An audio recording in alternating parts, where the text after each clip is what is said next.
డిమాండ్ల సాధన కోసం ఆందోళన సాగిస్తున్న పంజాబ్ అన్నదాతలలో చర్చలు జరుపుతామని కేంద్రం ప్రకటించింది. దీంతో ఆమరణ దీక్ష చేస్తున్న రైతు నాయకుడు జగ్జిత్ సింగ్ దల్లేవాల్ వైద్య సాయం పొందేందుకు అంగీకరించారు.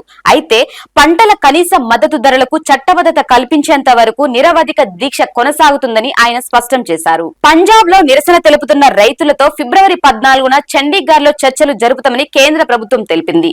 అంతకు ముందు సంయుక్త కార్యదర్శి ప్రియ రంజన్ నేతృత్వంలో కేంద్ర వ్యవసాయ మంత్రిత్వ శాఖకు చెందిన అధికారుల ప్రతినిధి బృందం దల్లేవాల్ తో సమావేశమైంది. సంయుక్త కిసాన్ మోర్చా, కిసాన్ మజ్దూర్ మోర్చాకు చెందిన ప్రతినిధులతో కూడా అధికారులు సమావేశమయ్యారు. వైద్య సాయం పొందితే ఆరోగ్యం కుదుట పడుతుందని, అప్పుడు ప్రతిపాదిత సమావేశంలో పాల్గొనవచ్చునని దల్లేవాల్ కు అధికారులు నచ్చజెప్పారు.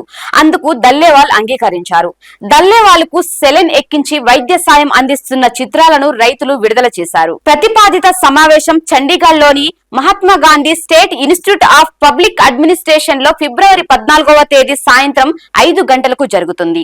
రైతులు నిరసన తెలుపుతున్న కన్నౌరిలో వ్యవసాయ శాఖ సంయుక్త కార్యదర్శి ప్రియ రంజన్ విలేకరులతో మాట్లాడుతూ, క్షీణిస్తున్న దల్లేవాల్ ఆరోగ్య పరిస్థితిని దృష్టిలో పెట్టుకుని కేంద్రం ఉన్నత స్థాయి ప్రతినిధి బృందాన్ని పంపిందని చెప్పారు. చర్చలకు ఆహ్వానిస్తూ దల్లేవాల్ రైతు సంఘాలకు ఆయన లేఖలు కూడా రాశారు.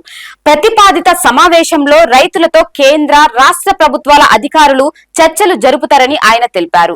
పంట ఉత్పత్తుల కనీస మద్దతు ధరలకు చట్టబద్ధత కల్పించడం సహా వివిధ డిమాండ్లపై గత 11 నెలలుగా రైతు సంఘాల ఆధ్వర్యంలో అన్నదాతలు శంభు, కన్నౌరి సరిహద్దు పాయింట్ల వద్ద ఆందోళన సాగిస్తున్న విషయం తెలిసిందే.